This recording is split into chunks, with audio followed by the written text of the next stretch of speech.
Hello, everybody. I'm Teresa here, and today I'm going to be discussing what I would call window of opportunity. So, in recent times, I've come across circumstances that is a reminder that we don't have all the time in the world, and we go through different phases and seasons of our lives. And sometimes we just take time for granted. We feel that I will always have the time to do this and that, and we allow time to pass. And before you know what's happening, you come into another phase of your life, and the things you could easily do before, you cannot do it again. And that's because you did not realize that there are certain things that have a window of opportunity that if you don't take advantage of, you're going to regret later, or you may not have an opportunity to go back. And I could cite a lot of examples, you understand. As a single person now, maybe you're trusting God for a spouse. There are certain things that you can do now that once you're married, it becomes very difficult. As a woman, you get married, and then let's say you married maybe in your 30s or something like that, and you're like, I need to have my children, and all that. Just immediately, I mean, you didn't marry at 18 that you say you have all the time, you understand? So, of course, you start having children immediately. And what you don't realize is that for the next, let's just say 18 to 25 years, unless you decide to have one child, you understand? For the next 18 to 20 something years, depending on how many children you want to have, your life, quote and unquote, is not your own. Especially here in this country where, I mean, abroad at least, once your child is 18, they can decide if they want to continue living with you or not. You understand? They have the choice to go out and work, and a living on their own. But you live in a country like this, you'll still be fending for that child. You understand? The child will still be living with you if the child is not in a university that is outside, where you live and all that you get. So your life is really not your own. You understand? There will be things, to distract you and everything. I mean, I give you an example. This morning, I had planned to go to the gym. Unfortunately for me, my car had a problem, and I'm like, okay, let me see if I could do some home workout. It was not possible. Oh, mommy, this. Oh, mommy, that. Mommy, where is this? Where is that? Mommy, I want this. They were just disrupting me. In fact, I made up my mind that look, if I really truly want to work out, I cannot work out in this house. I have to go out and do my workout. You understand? This is the season that I'm in. It's not that I'm regretting it. There will be a season that these children will not be there, and I'll even be wishing. You understand that they were here disturbing me. So it's not like I'm regretting. I'm just showing you that time that you want, that alone time. You understand? Even reading. I mean, you start having kids and all that and everything. As a single person, when nobody's disturbing you, read as much as you can. I'm not saying that when you are married you will not read, but it will not be easy to read the way you used to read as a single person. Traveling, travel as much as you want to travel, because by the time you get married, and I'm not just talking about the women, even the men, when you have a family, you cannot just up and go anywhere. You understand? You have people you're responsible for. You have a wife, you have kids, you have to plan. Then as a woman, just forget it. You want to travel, really? You have a toddler, or you have toddlers, or you have children under 10. You have to start thinking, where am I going to drop the children, or who's going to come and stay? You understand? So when you have opportunities, when you're not answering to anyone and all that, maximize the opportunities. You will not always have it. The other time I saw a picture, I can't remember what it was, whether it was a picture. I saw two elderly people. I think they went on vacation or something like that. They were in a boat or something, and they were both sleeping. But what they were trying to say was that they should have been traveling more. It was a couple when they were younger.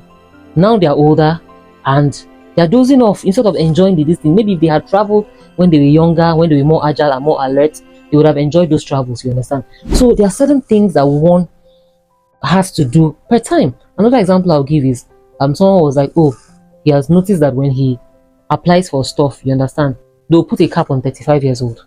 Like once you're above 35, you cannot apply for certain things. You understand? There's an age limit you get. And so you have someone in their 20s, you understand, or early 30s. There are opportunities for you to apply, and this is the time to apply. By the time you reach that age, even job opportunities, you understand. Once you reach a certain age, it's more difficult, because they'll tell you they want 20 something year olds and all that. So if you're listening to me and you are maybe in your 20s, if it's scholarship you want to apply for, if it is grant you want to apply for, all those things, this is your time. Oh. This is a reminder that this is your time. Don't just be faffing around and playing and thinking you're going to be 20 something forever. No, all of us, we are getting older.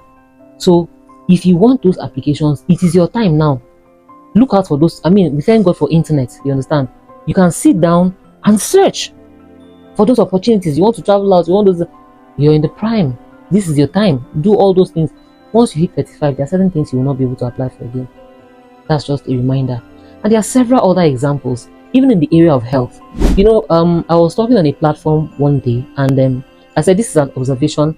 I'm not saying it as facts, but it's something I've observed. That once we hit our 40s, if we have been careless about our health, we start seeing some problems here and there. Maybe you're overweight, you start feeling pains in your knee, arthritis starts coming up. Maybe you have history of hypertension in your family, and even if you don't have, you find people, they turn 40, they start getting hypertensive. Or maybe you go and do your A1C test, your numbers are high, they tell you you're pre-diabetic and all that. So for me, the observation I made was that your 40s are a season in your life where, if you have been taking your health for granted, your body is telling you, okay, you are at the edge of this, do something about it. Now, if you go through your 40s, and despite the fact that your body is giving you warning signals that this and this and that is happening, you're beginning to experience these conditions, or I'm just using those ones as an example, there are many other conditions and all that. So use your 40s to try to reverse those conditions. Because once you hit 50, there was a year I lost 2 dear people that had turned 50 that year. And from my own observation, those people had taken their health for granted. So it's almost like when you reach your 50s, your body now tells you, I gave you time, you did not take me seriously. Oh yeah, now whatever you see, you take. And so you now start hearing of people, dying of stroke. You now start hearing of people dying of this, dying of that. Meanwhile, your body has been warning you since. And you may not even be in this age range I'm talking about, but you know that your body has been warning you about these things. Why don't you use this window of opportunity that the thing has not manifested in a bad way to reverse whatever condition it is, to change your lifestyle or whatever it is? Try to deal with those issues, you understand? There's knowledge. There are certain things I came to know last year. I was struggling in, you understand, the area of my health and all that. I didn't know that, this is what you have to do this, you understand? Because we are all getting older, you understand? So knowledge is key. Go out there, get knowledge, do whatever you have to do. We are in an information age where you are without excuse. There are so many people who have researched on their conditions that they may even know more than some medical practitioners. I'm sorry to say, you understand? You know how a condition is disturbing you, you research and find out even things that people who are supposed to be know these things do not even know because of your research. So we are without excuse, you understand?